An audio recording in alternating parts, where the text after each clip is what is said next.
Fala investidores, tudo bem com vocês? Sejam bem-vindos ao canal NetInvest e vamos comentar sobre o grande anúncio de dividendos da Petrobras e como brevemente sobre seus resultados. E a Petrobras, como eu disse, anunciou um dividendo gigante de quase 10% de dividend yield nas cotações atuais. Então vamos comentar alguns destaques e depois o seu grande anúncio de dividendos. Então temos aqui o desempenho financeiro da Petrobras no segundo trimestre de 2021. O CEO dá algumas palavras, em geral bonitas, resultados operacionais bons, mas não tanto influenciado pela companhia em si. E vamos ver alguns pontos principais que acarretaram nesse grande resultado que a Petrobras teve. Então, dentre essas mensagens, o ano de 2021 ainda é um ano de transição, aí o CEO comentando, em que a Petrobras ainda dedica grande parte da sua geração de caixa ao pré-pagamento da dívida, com o objetivo de atingir uma dívida bruta de 60 bilhões de dólares. Então, o CFO comentou aqui, Rodrigo Araújo, os resultados alcançados neste trimestre, especialmente o fluxo de caixa operacional e o fluxo de caixa livre, resultam da nossa resiliência, foco nos melhores ativos e da nossa capacidade de adaptação. Então ele também ressalta a forte desalavancagem, redução drástica da dívida da Petrobras, as reconquistas com o processo de gestão do portfólio e, não menos importante, o substancial pagamento de dividendos. Além do mais, por que estão frisando isso aqui? O objetivo de atingir a dívida bruta de 60 bilhões de dólares, temos que olhar a política de dividendos da Petrobras. Então, em caso do endividamento bruto, incluindo os pagamentos relacionados aos arrecadamentos mercantis inferior a 60 bi de dólares, a companhia poderá distribuir 60% da diferença do fluxo de caixa disponível, que é o fluxo de caixa operacional menos o CAPEX, ou seja, os investimentos que a companhia tem realizado. Então, a remuneração, 60% do fluxo de caixa disponível. Eu pego o fluxo de caixa das operações, aqui os recursos líquidos gerados pelas atividades operacionais, menos o CAPEX, ou seja, os investimentos que a companhia está realizando. Então, essa diferença é o fluxo de caixa disponível. Então, a política de dividendos é um pouco parecida com a da Copel. Porque a da Copel é um payout de 25%, 50% ou 65% de payout relativa à alavancagem da companhia, dívida líquida sobre EBITDA, mas também está limitada ao fluxo de caixa disponível. E é a mesma coisa, o FCO menos o CAPEX. Dessa forma, não foi à toa toda essa mensagem aqui para a Petrobras pagar dividendos. E quem é que recebe esses grandes dividendos?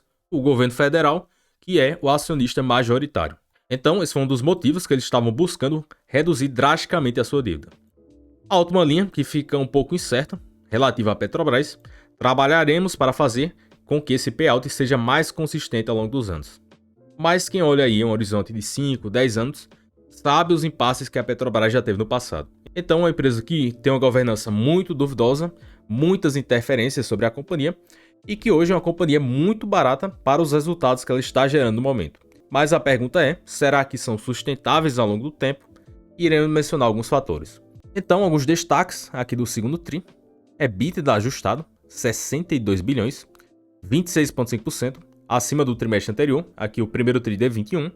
Então, destaca aqui lucro líquido impactado positivamente pelo efeito da apreciação do real sobre a dívida. Então, de fato, segundo TRI, teve uma apreciação do real frente ao dólar e a Petrobras também tem dívida dolarizada, o que acabou ajudando. E como vimos, fluxo de caixa operacional e fluxo de caixa livre expressivos, 56,6 bi de fluxo de caixa operacional, muito expressivo, e quase 50 bi de fluxo de caixa livre. Então, muito expressivo, e a empresa, com esses resultados, está de graça. Mas a dúvida é até quando ela continuará reportando esses resultados. Além do mais, entrada referente com a venda de alguns ativos, quase 3 bi de dólar, redução de 27,5 bi na dívida bruta da companhia e de 7,3 bi de dólares na comparação trimestral, alcançando aqui 63 bi de dólares. Isso foi um grande feito, porque historicamente a dívida da Petrobras foi alta, principalmente em relação aos últimos anos, e dessa forma, se ela mantiver essa dívida baixa, como vimos, segundo a sua política de dividendos, ela muito provavelmente continuará pagando dividendos generosos, possivelmente com yield aí acima de 10%. Relação de dívida líquida sobre EBITDA ajustado, extremamente controlada, em 1,49. Então, a melhor marca na situação da alavancagem desde o terceiro trimestre de 2011. Dessa forma, foram bons resultados e a Petrobras aqui anunciou 31,6 bilhões em dividendos, cerca de 6 bilhões de dólares. Então serão pagos em duas parcelas. A primeira parcela em 21 bilhões de reais, cerca de R$ 1,61 por ação em dividendos. E a data com será no dia 16 de agosto e a data de pagamento ocorrerá no dia 25 de agosto. Segunda parcela de 10,6 bilhões, 81 centavos. Aqui a companhia ainda não declarou se serão dividendos ou JCP. Então, relativo a esses 81 centavos, data com 1 de dezembro e a data de pagamento ocorrerá no dia 15 de dezembro de 2021. Então, também um pagamento rápido, data com dia 1, data de pagamento dia 15 de dezembro. Então, é um belo dividendo, em torno de R$ 2,42 por ação, bruto, dividido pela cotação atual, representa um yield de quase 9,2% apenas neste pagamento. Lembrando que, se os próximos resultados trimestrais continuarem nesta linha, e como eu irei mostrar, a tendência é que continue, é provável que a Petrobras ainda anuncie mais dividendos extraordinários. Principalmente dividendos bem similares, aí de 5, 7, 8, 10% de yield. Então a Petrobras no curto prazo tem tudo para pagar um yield aí de 15% ou até 20%. Porém, temos que mencionar alguns fatos aqui, olhando a DRE da companhia. Receita de vendas, vamos olhar o semestral, porque o segundo TRI de 20 foi muito impactado, então seria uma comparação injusta. Mas mesmo assim, receita de vendas, quase 56% de acréscimo, considerando o consolidado semestral dos 6 primeiros meses. E não devemos olhar simplesmente para o lucro líquido, e sim para o EBITDA ajustado, ou também EBITDA ajustado recorrente, que saltou aqui de 62 bi para quase 111 bi, crescimento de 77%. Então, muito substancial o crescimento dos resultados operacionais antes de juros, impostos, depreciação e amortização. E como vimos, o lucro líquido aí saltou de um prejuízo de 18 bilhões para 42 bilhões de reais. Porém, quais foram os motivos principais? Olha aqui o dólar médio da venda. Houve um salto de 4,92 para 5,38. Acabou impactando, 9,3% é muita coisa devido ao tamanho da companhia. E também o preço do barril de petróleo cru. Houve um acréscimo de 63,3%, saltando aqui de quase 40 dólares para quase 65 dólares. Então, um crescimento muito substancial nos preços. Então perceba que foi bem similar com o crescimento da receita das vendas. E também o dólar médio aí de 9,3%. Dessa forma, isso não é à toa. Percebemos aqui, comparando com o segundo TRI de 21, como vimos aquele preço médio em torno de 35, 40 dólares. E na atualidade, quase que dobrou o preço no período. A tendência é que o terceiro trimestre também seja forte. Percebemos aqui olhando para o preço. E mais além, também o dólar também está nas alturas. Consequentemente, o terceiro trimestre ainda deve continuar forte e muito provavelmente ainda dividendos generosos.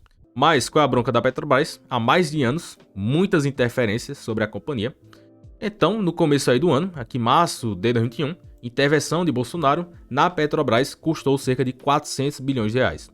Então reverteram isso. O presidente foi alertado pelo ministro da Economia, Paulo Guedes, e também diversos impasses sobre a companhia.